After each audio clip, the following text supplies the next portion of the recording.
Amados, eu fico muito feliz quando cantamos canções como essas e por onde eu tenho passado, não só por onde eu tenho passado, né? E as pessoas perguntam como que é a igreja, mas o próprio canal da igreja no YouTube, alguns amigos que acessam, e até se estiverem vendo o culto, né, participando conosco, assistindo, eu cumprimento vocês com a graça e a paz do Senhor. Sempre nos fala sobre uma marca da nossa igreja.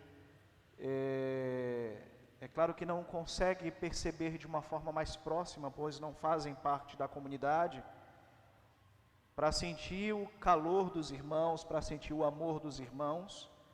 Mas uma questão que fica em evidência é exatamente o louvor da igreja, que constantemente traz esses louvores que são mais antigos e que falam de uma forma toda especial aos nossos corações, né? Que fala de uma forma poderosa, louvores que os seus autores verdadeiramente foram iluminados por Deus para, mediante as escrituras sagradas, extraírem letras que chegam até mesmo a auxiliar o ministério da palavra. Uma coisa que eu tenho dito constantemente com o ministério de louvor da nossa igreja é exatamente essa relação que precisa haver em concordância com aquilo que o pastor prega e com aquilo que o ministério de louvor canta. E eu louvo a Deus que desde o momento em que cheguei aqui, na época liderada aí pelo nosso irmão Álvaro, nós temos seguido essa ideia e seguido essa linha. E eu digo, irmãos, essas canções, até por que não dizer canções do cantor cristão, que foi cantada aqui pela nossa irmã, a nossa irmã Rosineide, são canções que não mexem tão somente com o nosso emocional, mas são canções que elas trilham, de fato, doutrinas que são essenciais para a caminhada cristã. Então, quero mais uma vez, em nome de Cristo Jesus, parabenizar o Ministério de Louvor e convidar você para estar abrindo a sua Bíblia na carta de Paulo aos Gálatas, no capítulo 5, iremos ler do versículo 13 ao versículo 14. Somente 2 versículos, Gálatas, capítulo 5, verso 13 e o verso 14. Quem achou, diz amém, não precisa se colocar de pé, sentados mesmos. Quem achou, diz amém. Amém. Gálatas, capítulo 5, verso 13 e o verso 14, que nos diz assim: Irmãos, vocês foram chamados para a liberdade, mas não usem a liberdade para dar ocasião à vontade da carne.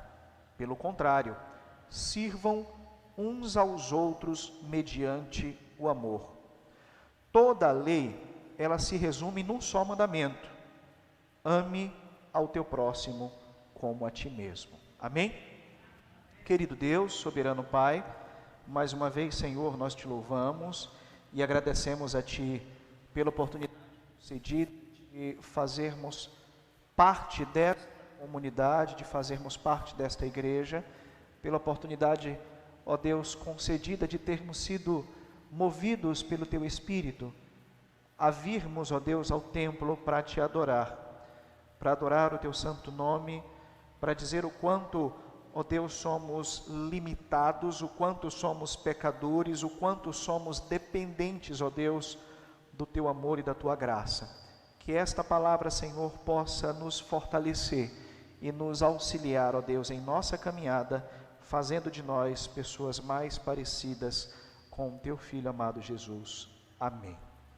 Amados, quando nós lemos o livro, a carta de Gálatas, nós precisamos compreender como o Evangelho chegou até essa igreja, ou melhor, me perdoe, até esta cidade, a cidade da Galácia. Se os irmãos lembrarem, nós estamos nos reunindo aqui às quintas-feiras, estamos estudando o livro de Atos dos Apóstolos, e no último domingo na última quinta-feira, nós falamos exatamente sobre a posição de Paulo e Barnabé, ou melhor, a ação de Paulo e Barnabé na proclamação do Evangelho para outros países, para outras nações, para outras cidades que eram ali daquela região. E uma estratégia a qual foi arquitetada por aqueles homens, obviamente essa estratégia foi arquitetada por eles, mas eles tinham o Espírito Santo sobre a vida deles, eles tinham o Espírito Santo direcionando a vida deles. Eles chegavam nas cidades e procuravam mais sinagogas, para que daquela sinagoga, eles tivessem a oportunidade de se firmarem, a oportunidade de entrar em contato com outras pessoas, e daí então o Evangelho iniciar a ser pregado. A igreja de Gálatas, certamente ela teve o seu processo de início da mesma forma. Gálatas, ela fica localizada onde hoje é a Turquia, e aquela região na época pertencia também ao Império Romano. E o Império Romano, irmãos, eles tinham uma coisa que era muito boa, no sentido de facilitar tanto a comunicação quanto a locomoção entre as cidades, as províncias que faziam parte do seu império. É como, eu particularmente nunca viajei para a Europa, mas eu conheço pessoas que já viajaram que disseram o seguinte, que você pode pegar simplesmente um trem de uma cidade da Alemanha, por exemplo, e ir para uma cidade da França, sem precisar ali ter maiores complicações com questões burocráticas por você estar indo de um país para o outro. Me parece que aqui na região, na América do Sul, também tem essa facilidade. Eu não sou a pessoa mais indicada para confirmar isso, mas existe uma relação em relação a esses países que facilitam a comunicação, que facilita o contato e que facilita o fato de você ir entre eles. E o Império Romano permitia isso, pois havia naquela época uma questão chamada Pax Romana ou Paz Romana, aonde todas as províncias precisavam viver em paz e assim viviam, e permitiam o livre acesso de outras pessoas, de pessoas que faziam parte daquelas províncias entre elas, e fazia também a comunicação entre essas localizações. E a igreja da Galácia, ela ficava dentro dessa região, ela ficava dentro dessa chamada Pax Romana. Agora, irmãos, assim como havia a facilidade, os benefícios, também havia as dificuldades e os malefícios. Por quê? Porque essa comunicação e esse acesso facilitava também com que pessoas que tinham uma educação completamente voltada ao judaísmo pudesse trazer uma influência muito grande sobre a igreja que havia sido fundada e que havia sido se instalado ali na cidade da Galácia. Havia uma pressão muito grande dos chamados falsos mestres, pois eles ensinavam a igreja que estava na Galácia de que eles precisavam ser circuncidados, de que os homens precisavam ser circuncidados, para que eles pudessem então cumprir todo o cerimonial judaico, para que daí então Deus pudesse recebê-los e eles pudessem adquirir a salvação. O grande problema é que esse comportamento eliminava o sacrifício de Jesus na cruz. O apóstolo Paulo então, ele disse aos crentes da Galácia que a liberdade do Evangelho não era libertinagem. O que é que ele estava dizendo? Olha, a liberdade a qual Deus, ele dá para o homem, e essa liberdade ela é encontrada no Evangelho, não quer dizer que o homem ele possa fazer qualquer coisa que venha na tua cabeça. Não quer dizer que o homem venha tomar as suas próprias decisões. A liberdade do Evangelho, ela tira de sobre as suas costas, baixa um pouco mais o microfone, está dando eco. Ela tira das suas costas a obrigatoriedade de você executar todo o cerimonial judaico, tudo aquilo que os judeus faziam como ato da circuncisão, como as festas que eles produziam, como o próprio sacrifício de animais, mas por outro lado, não dava ao homem a liberdade de fazer aquilo que ele quisesse. E aí entra o nosso conceito de liberdade e libertinagem. Eles foram libertos do pecado, não para fazer aquilo que eles bem quisessem. Deus havia agido sobre a vida do homem, Deus havia derramado o teu sangue, derramado o sangue de Jesus, o sangue de Cristo na cruz, para libertar o homem. No entanto, o homem ele não deveria utilizar essa liberdade para praticar qualquer outra coisa, a não ser o amor fraternal. É por isso que Paulo vai ser muito enfático quando ele diz: irmãos, vocês não foram chamados para a liberdade, mas vocês foram chamados para a liberdade. Mas usem a liberdade, não usem a liberdade para dar ocasião à vontade da carne. Vocês foram libertos por Cristo Jesus. Vocês alcançaram a salvação em Cristo Jesus. Mas não usem essa salvação, não usem essa liberdade que Deus vos dá para alcançar, ou melhor, para viver de uma forma como se Jesus não tivesse morrido por vocês. Como se o sacrifício de Cristo não fosse importante para vocês. Pelo contrário, usem essa liberdade para amar os outros, para viver em comunhão com os outros.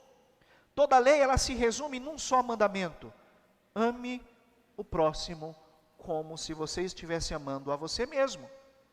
A liberdade de cada cristão, irmãos, ela recebe, ou melhor, a liberdade que cada cristão recebe ao reconhecer o senhorio de Jesus sobre a sua vida, ao reconhecer Cristo como Senhor e Salvador das nossas vidas, essa liberdade, ela tem uma importância muito grande para cada um de nós, porque ela não é uma arma de destruição do próprio crente. O grande problema é que essa não foi a intenção de Deus, mas tem muita gente que não compreende quais são os limites e utiliza essa arma para destruição própria. Nós, como batistas, temos uma expressão que ela é histórica, muitas vezes mal compreendida. Uma vez salvo, salvo para sempre. E assim somos. Eu tinha um professor no seminário que ele dizia que fé não é como penca de chave para que nós possamos andar por aí perdendo. E é a mais pura verdade. Mas a grande questão é, irmãos, que quando nós não estamos caminhando à luz do Evangelho, por mais que declaramos que em algum momento da nossa vida nós adquirimos essa salvação e nós professamos essa fé, nós não estamos mostrando frutos. Nós não estamos provando para as pessoas, ou melhor, para o próprio Deus, com as nossas ações, de que somos pessoas realmente salvas. Paulo chama essa atenção: não usem a liberdade a qual é adquirida por meio do Evangelho para viver de uma forma tortuosa. Mas usem essa liberdade para viver em amor. E esse amor é o amor fraternal, é você compreender quais são as dores que o teu irmão tem vivido, quais são as dores que o teu irmão tem sofrido, quais são as necessidades que o próximo ele tem vivenciado, e que você, em meio a esse amor que Deus tem colocado no seu coração, você pode suprir. Mais uma vez, para os irmãos, ou melhor, os irmãos vão citar João 3,16, o que é que diz? Todos juntos.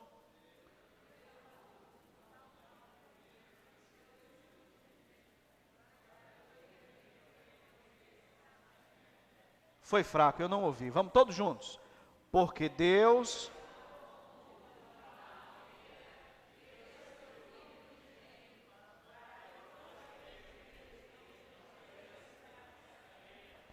Amém. 1 João 3,16, o que é que diz?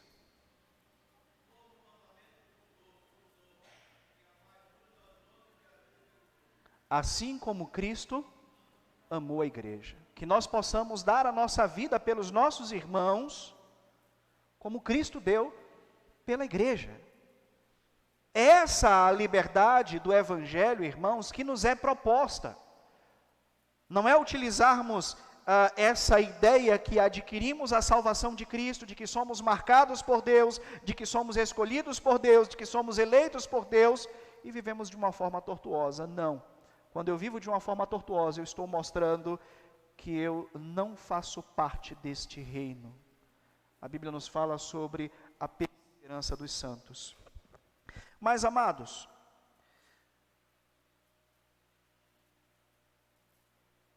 a salvação, a liberdade que nós adquirimos com a salvação, ela é uma ferramenta de construção e de manutenção das nossas vidas no reino de Deus. Quando o apóstolo Paulo, ele traz essa chamada de atenção para a igreja que está ali na Galácia, para a igreja dos Gálatas, Paulo percebe exatamente o cenário que a igreja dos Gálatas estava vivendo. E então ele faz algumas pontuações, sendo que posteriormente ele traz exatamente essa ideia do amor, essa ideia da forma correta de você compreender a liberdade que nós alcançamos mediante a salvação em Cristo Jesus. A primeira coisa que nos é apontada é que quando nós não acreditamos no Evangelho, quando nós não acreditamos em Cristo, o interessante é que existem muitas pessoas que não somente não acreditam, mas propagam esse discurso. E essa propagação da incredulidade do Evangelho, ela promove a morte. Não crer em Deus e não crer em Jesus é certeza de que essa alma está morta. A Bíblia é muito clara em relação a isso. O salário do pecado é a morte. O pecado faz separação entre Deus e o homem. Todos pecaram e destituídos estão da glória de Deus.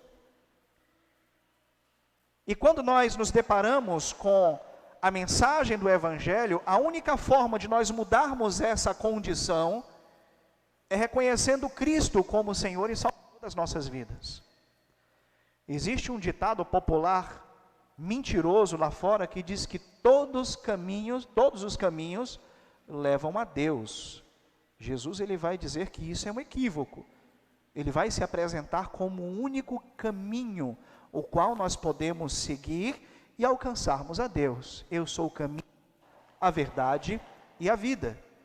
E quando nós propagamos, ou melhor, nós não, quando as pessoas propagam exatamente essa ideia e promove a incredulidade em Cristo, e aí você tem muitas pessoas lá fora que têm restaurado aí um movimento muito voltado à questão das filosofias e tem negado de fato a existência de Cristo e tem negado de fato a importância da igreja. Esse discurso tem entrado na cabeça de muita gente e permitindo com que a luz do Evangelho não venha resplandecer diante dos seus olhos. E essas pessoas estão caminhando a passos largos para a segunda morte. Quando nós nos deparamos, irmãos, com Isaías, capítulo 53, verso 1 diz: E disse o nércio no seu coração, não há Deus. Ele tem se corrompido e tem cometido abominável iniquidade. Não há quem faça o bem. E aí eu penso um pouco sobre alguns discursos que nós vemos, e a gente precisa ter muito cuidado com isso, quando temos a ideia de que as pessoas clamam por Jesus. Não. De que as nações clamam por Jesus. Não. As pessoas clamam pelas suas dores. As pessoas clamam pelos seus desejos, pelas suas inquietudes, pelas suas vontades. As pessoas clamam pelo seu sofrimento. Mas elas não clamam por Jesus. Elas precisam de Jesus. Mas elas não reconhecem isso. Sabe por quê? Porque o mundo rejeita a Deus. Eu me lembro uma vez, é claro que não vou tomar isso como regra, mas eu ainda novo convertido, estava caminhando e evangelizando, levando a palavra para algumas pessoas, e havia um senhor sentado em uma cadeira de rodas, sozinho no meio da estrada, empurrando sua cadeira de rodas, bem sujo, e você via exatamente na sua face o sofrimento, a solidão. E eu me aproximei daquele homem com a Bíblia na mão, com um folheto, novo convertido, sabe, cheio de ímpeto e cheio de desejo de falar de Jesus. E a primeira coisa que eu recebi daquele homem foi um dedo na cara e dizendo assim: pare por aí, pois eu não quero saber do seu Jesus. As pessoas não querem Jesus. As pessoas não anseiam, mas elas precisam.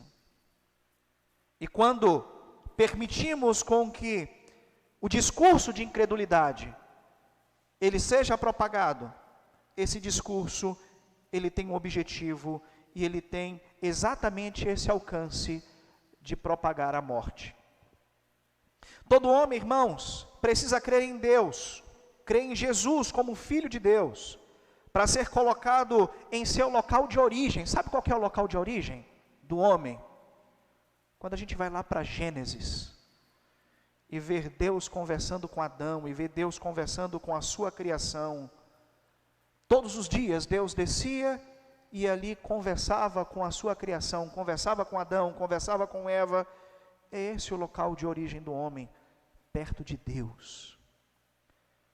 Mas a Bíblia diz que o príncipe desse século tem cegado o entendimento dos incrédulos, para que a luz do Evangelho não lhes resplandeça. É por isso que o mundo não clama por Jesus, ele clama pelo seu próprio sofrimento.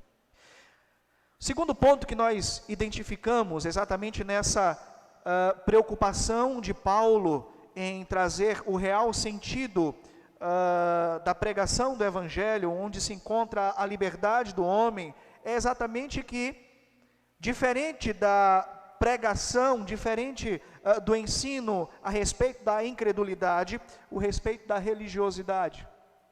E nós precisamos ter muito cuidado, irmãos, com a religiosidade. A religiosidade não salva o homem. A religiosidade não aproxima o homem de Deus. A religiosidade, ela não é sadia para o homem. A religião, irmãos, ela não é sinônimo de salvação. Prova disso é que nós saímos lá fora e vemos várias e várias religiões, e muitas dessas falam de Jesus. Se você pegar aí o dicionário, não vou citar aqui o nome, mas verificar uma religião em específico, a qual nós discordamos plenamente dos seus ensinos, pois muitos deles são negados pela Bíblia, ela é considerada como cristã.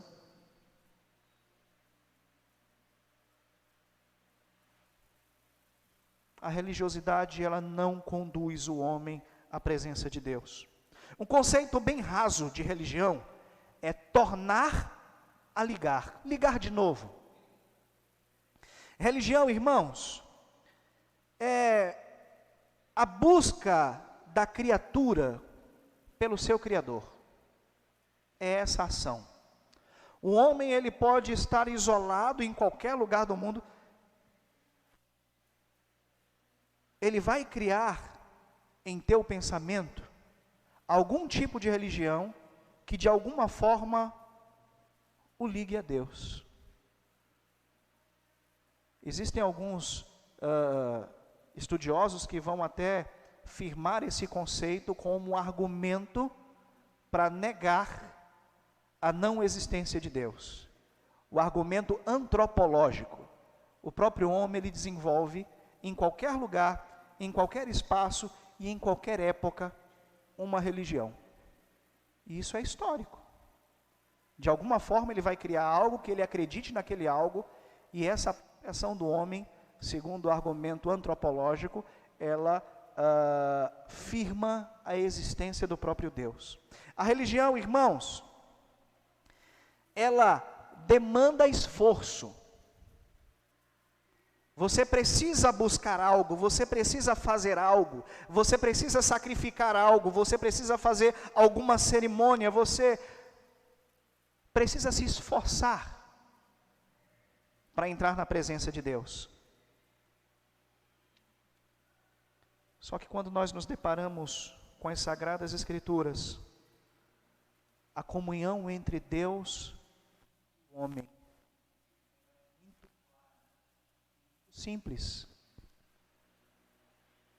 Crer no Senhor Jesus e será salvo tu e a tua casa.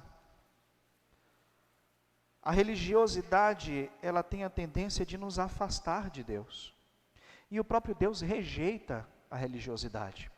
Olha só o que é que nos diz, se você quiser acompanhar aí, Isaías capítulo 1, 3 versículos, versículo 11 ao versículo 13. Mas pastor, se a religiosidade, se a religião em si não é boa, o que é que a gente está fazendo aqui? Tiago vai dizer que você quer ser religioso, faz o quê? Cuida dos órfãos e das viúvas. Cuide da pessoa que está do teu lado. Se preocupa com o teu próximo. Não adianta, irmãos, termos o ímpeto de nos aproximarmos de Deus, termos o desejo, a necessidade de buscar a presença de Deus, de compreender que Ele de fato existe, e se nós não amamos os nossos irmãos, se vivemos de uma vida completamente tortuosa e trocamos exatamente a liberdade de Deus pela libertinagem do próprio pecado que habita em nós. Isaías capítulo 1, verso 11 ao verso 13, de que me serve a mim, palavras do próprio Deus, de que me serve a mim a multidão dos vossos sacrifícios, diz o Senhor. Eu já estou farto dos holocaustos, dos carneiros e da gordura de animais cevados. Nem me agrado de sangue de bezerros, e nem de cordeiros, e nem de bodes. Quando vindes para comparecer perante mim, quem requereu isso das vossas mãos? Quem pediu isso de vocês? Que vocês viessem a pisar nos meus átrios. Não continuem a trazer ofertas vãs. O incenso é para mim abominação. E as luas novas, e os sábados, e a convocação das assembleias solenes, eu não posso suportar a iniquidade, nem mesmo a reunião solene. O que é que Deus está dizendo aqui para o povo?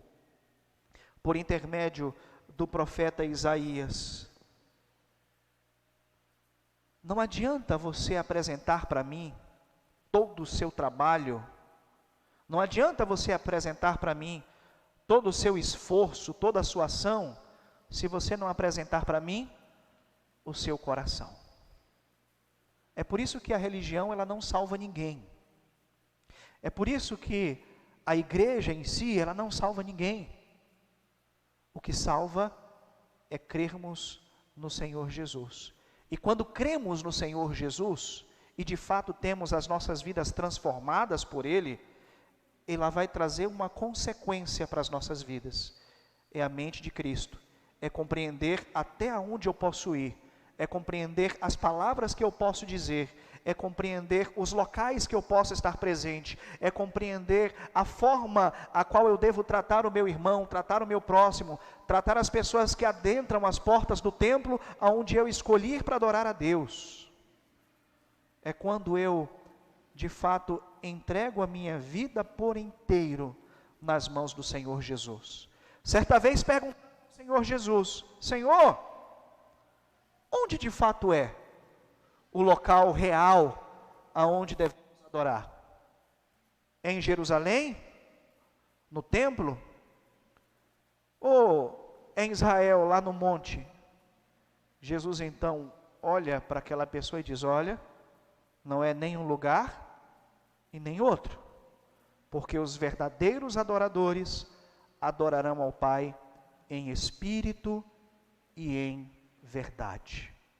Então, irmãos, esse pensamento que os crentes da Galácia estavam vivendo, estavam aprisionados aos rituais religiosos que eram ensinados por cristãos que ainda estavam presos aos passo a passos do judaísmo, consequentemente ainda aprisionava essa igreja da Galácia ao pecado. E o ato de Paulo de escrever essas palavras é exatamente com a intenção de libertá-los desse pensamento, de que eles não poderiam se prender a essas pequenas coisas, porque o sacrifício de Cristo na cruz conduziu eles à presença do próprio Deus, e nada disso que era ensinado outrora era necessário, era essencial, era importante para a salvação daquelas pessoas. Tiago capítulo 1, verso 26 e o verso 27, texto que acabei de citar: se alguém se considera religioso, mas não refreia a sua língua, engana-se a si mesmo.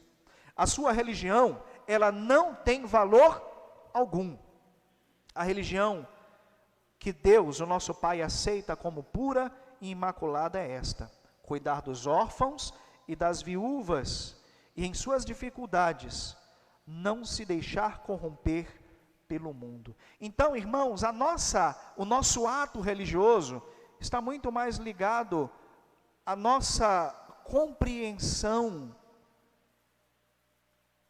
de cuidado com o nosso próximo, está muito mais relacionado ao nosso esforço de não nos corrompermos, do que de fato vivermos um processo cerimonial, do que de fato virmos, me perdoe a redundância, religiosamente aos domingos toda a igreja, não é para os irmãos virem, mas o fato do irmão faltar um dia, faltar 2 dias, o fato do irmão não participar de uma ceia, isso não quer dizer que o irmão é mais crente ou menos crente do que ninguém.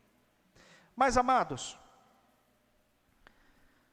quando Paulo chama a atenção da igreja da Galácia, ele vai dizer para aquela igreja que, ao contrário da pregação que negava a existência de Deus, da pregação que promovia uma religiosidade, e essa era de fato a pregação que aquela igreja estava ouvindo durante aquele período, a pregação do Evangelho de Cristo, o real Evangelho de Cristo,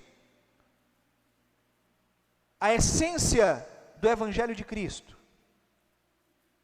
ele tinha o poder de promover a libertação daquelas pessoas. Agora entendo por que isso tinha um poder, ou melhor, tem o poder de promover a libertação. É porque você não fica mais preso a esses costumes, você não fica mais preso a esses pormenores. Bom, eu não posso comer carne de porco, porque isso de alguma forma prejudica a minha comunhão com Deus.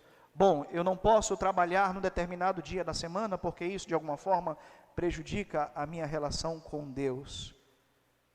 A nossa relação com Deus, ela não está presa a cerimoniais. A nossa relação com Deus, ela não está presa a pormenores. Deus tomou a iniciativa e providenciou uma nova aliança conosco, mudando completamente, irmãos, a condição que era vista no passado.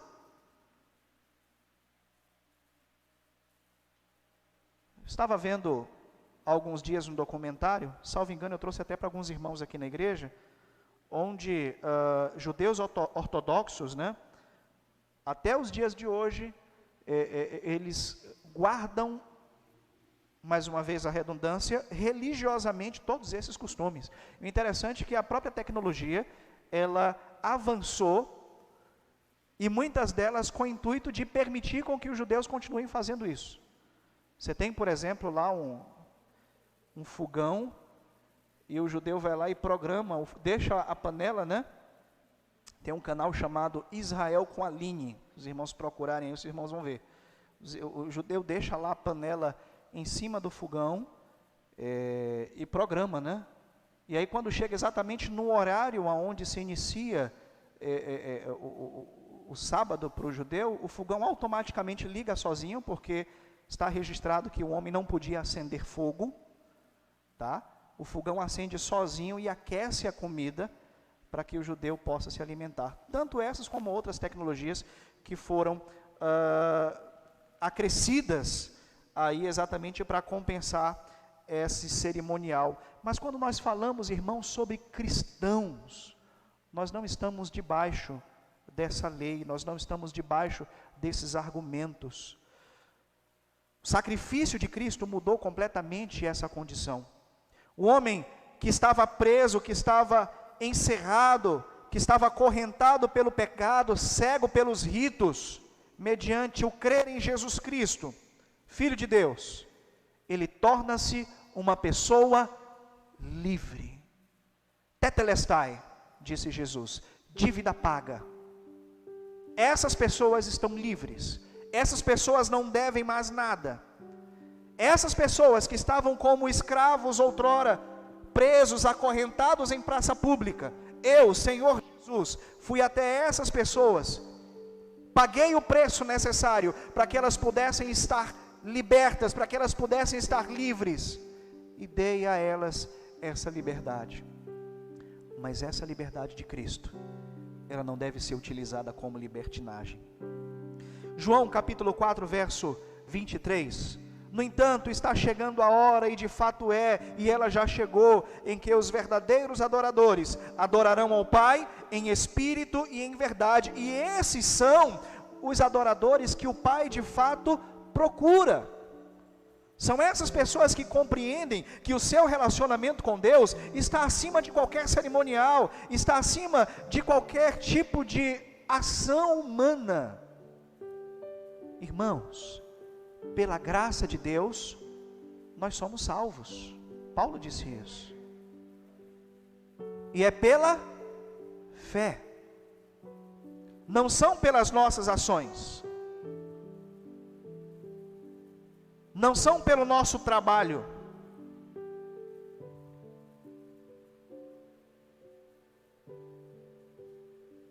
Não é porque fazemos procissões e caminhadas. Não, é porque simplesmente cremos em Jesus, e esse crer em Jesus nos liberta de todo pecado, e esse crer em Jesus faz de nós pessoas verdadeiramente livres. Adoração a Deus, a servidão a Cristo, a verdadeira religação, aliança, comunhão, ela jamais vai depender das nossas ações. Pastor, isso quer dizer que eu não preciso fazer nada? Eu já aceitei Jesus, então eu posso viver uma vida desregrada? Quer dizer que se Jesus voltar hoje, por mais que eu esteja em pecado, Jesus vai me levar com Ele? E aí eu peço que os irmãos se lembrem da história da viagem de 1000 quilômetros. Se eu de fato tenho aceitado Cristo como o Senhor da minha vida, se eu de fato tenho recebido a transformação mediante o poder de Deus, eu não vivo mais essa realidade. Mas se por algum momento, numa viagem de 1000 quilômetros, o meu pneu fura, e Jesus volta nesse período,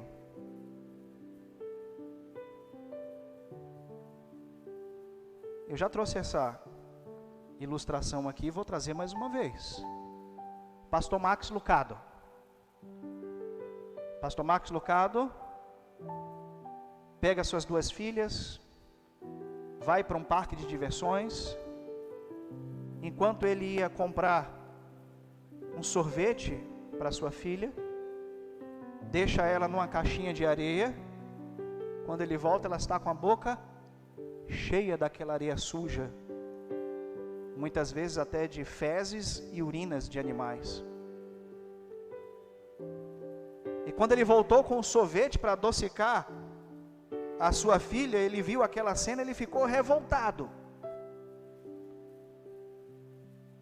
Mas ele deixou de ser pai? Ou não? Deixou de amar? Ele simplesmente foi embora e deixou a sua filha abandonada naquele parquinho de diversões? Interessante que Jesus diz assim: qual filho que pedir a um pai um peixe receberá uma serpente? Qual filho que pedindo ao pai um pão receberá uma pedra? Se vocês que são falhos, que são pecadores, sabem dar boas dádivas aos vossos filhos, quanto mais o Pai que está nos céus. O amor de Deus é amor paterno. Se nós sabemos abençoar os nossos filhos, se nós amamos os nossos filhos ao ponto de não abandoná-los mediante uma arte, mediante uma malcriação, por que Deus nos abandonaria? Mas Ele exige com que nós cuspamos a sujeira para que Ele possa abençoar a nossa vida. Assim somos nós. Deus exige que nós nos limpamos. Deus exige que nós venhamos nos purificar, para que nós possamos naquele grande dia sermos levados juntamente com Ele para os céus.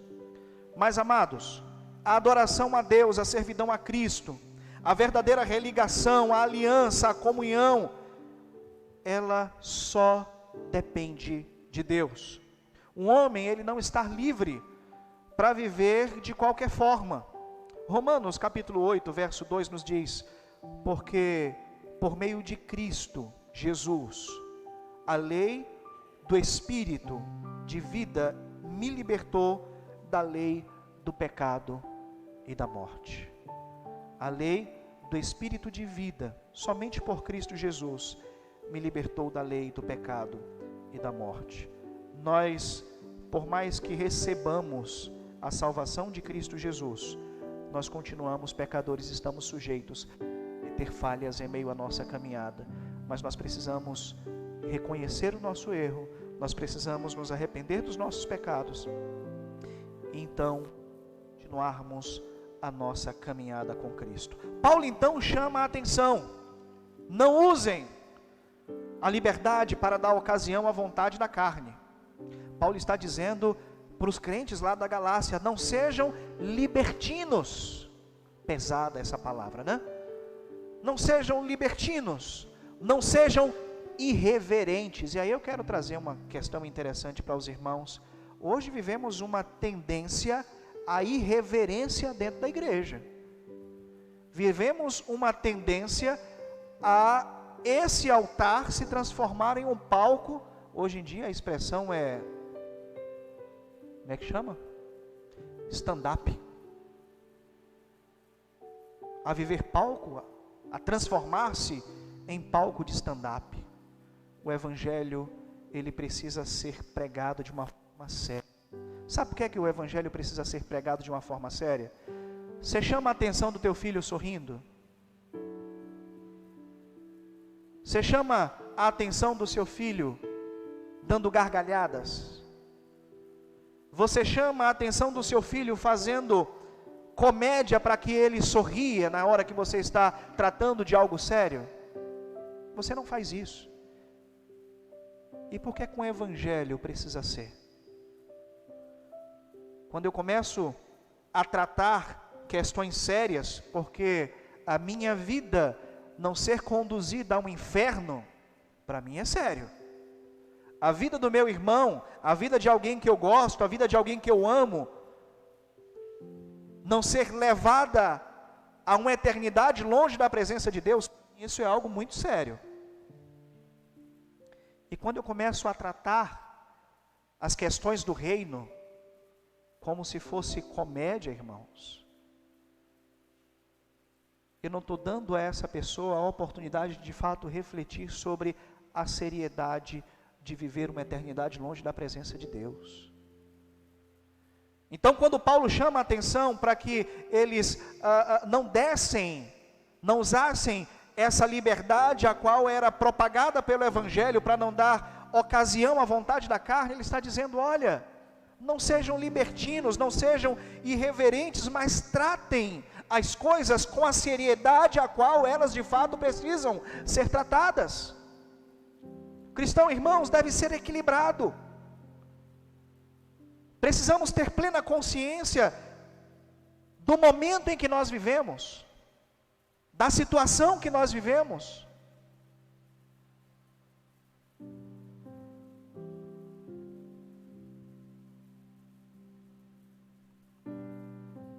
O cristão, ele precisa saber que ele é livre do pecado,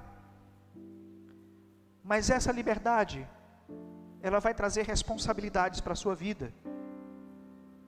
Ele precisa viver essa liberdade de uma forma plena e testemunhar a respeito de Jesus, para que haja uma edificação não somente própria, mas que haja também uma edificação para aqueles que observam a sua própria vida.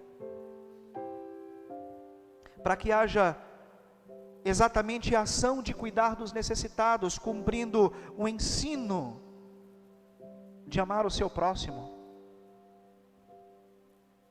A liberdade conquistada na cruz, ela não dá direito ao homem de se comportar de qualquer jeito. Não dá direito ao homem de voltar ao próprio pecado. Eu quero concluir essa mensagem citando para os irmãos Romanos capítulo 6, verso de 1 a 2. Paulo, ele vai fazer um questionamento. Que diremos então? Continuaremos no pecado para que a graça aumente? Bom, se pela graça de Deus eu sou salvo, e é por meio da fé, e isso não vem das minhas ações, vem de Deus, então, aonde abundou o pecado, superabundou a graça. Então, o que é que eu digo? Eu devo continuar no pecado para que a graça possa aumentar na minha vida? E aí o mesmo Paulo responde: de maneira nenhuma. Nós, os que morremos para o pecado, como poderemos então continuar vivendo nele? Cristo morreu pelos nossos pecados, consequentemente nós morremos com Cristo. Se eu morri para os pecados, como é que eu posso viver uma constância em sua prática? Essa foi a expressão de Paulo, voltada para a prática do pecado. Paulo chamou a atenção dos Gálatas, para que eles se livrassem de algo que hoje é muito comum em nosso meio: a incredulidade, o pecado, a libertinagem, não dar de fato o valor que o Evangelho tem. Nós precisamos, irmãos, nos guardar desses males. Nós precisamos compreender de que vivemos a nossa vida em Cristo Jesus, e essa liberdade, ela foi alcançada com preço de sangue. E esse preço foi exatamente as dores, todo o sofrimento e todo o distanciamento do Criador, o qual Cristo viveu durante aquele período. Amém. Soberano Deus, eterno Pai, nós te louvamos, Senhor, e te exaltamos, porque compreendemos, ó Deus, que Tu és maravilhoso, que Tu és eterno. Ó Pai, assim como foi cantado aqui, Teu reino é eterno, Teu reino é firmado, ó Deus, em misericórdia, justiça, igualdade. Senhor, precisamos encarar todas essas coisas com seriedade. Precisamos, ó Deus, encarar a nossa responsabilidade como cristãos.